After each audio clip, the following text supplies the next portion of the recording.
Ration কার্ডে mobile number link বাধ্যতামূলক।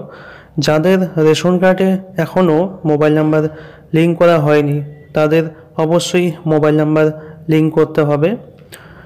আগে ফ্যামিলির একজন সদস্যের মোবাইল নাম্বার লিঙ্ক থাকলে হয়ে যেত, কিন্তু এখন থেকে ফ্যামিলির যে কয়েকজন সদস্য থাকবে সবার রেশন কার্ডে মোবাইল নাম্বার লিঙ্ক থাকা বাধ্যতামূলক। তো আপনারা কিভাবে লিঙ্ক করবেন, দুটি প্রসেসের মধ্যে আপনারা লিঙ্ক করতে পারবেন। এক, আপনারা ইপোস মেশিনে যখন রেশন তুলতে যাবেন সেখানে ফিঙ্গারপ্রিন্ট দেওয়ার আগে মোবাইল নাম্বার সিলেক্ট করার অপশন আসবে, সেখানে মোবাইল নাম্বার বসিয়ে গেট ওটিপিতে করে আপনাদের মোবাইলে একটি 6 ডিজিট ওটিপি আসবে, সেটা ওখানে দিলে মোবাইল নাম্বার লিঙ্ক হয়ে যাবে।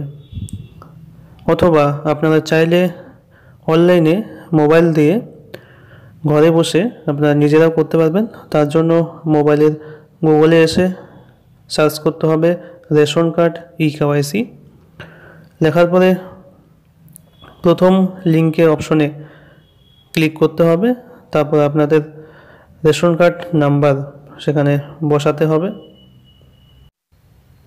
বসিয়ে সার্চ করলে আপনারা নিচে চলে আসবেন, দেখতে পারবেন যে সিট মোবাইল নাম্বার অনলি, এবং আপনারা টেরেসটাও আপনাদের নামের পাশে আধারের পাশে ঘরটি ফাঁকা দেখবেন যে সেখানে মোবাইল নাম্বার লিঙ্ক করা নেই।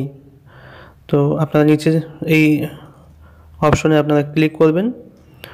তারপরে আপনারা আগের থেকে যদি ফ্যামিলির কারো রেশন কার্ডে মোবাইল নাম্বার লিঙ্ক থাকে তো সেখানে আপনারা ওটিপি সেন্ড করতে পারবেন, অথবা আমাদের নিজস্ব যদি আধার কার্ডে মোবাইল নাম্বার অ্যাভেলেবল থাকে তো সেক্ষেত্রে আপনারা আধার থেকেও সেন্ড করতে পারেন।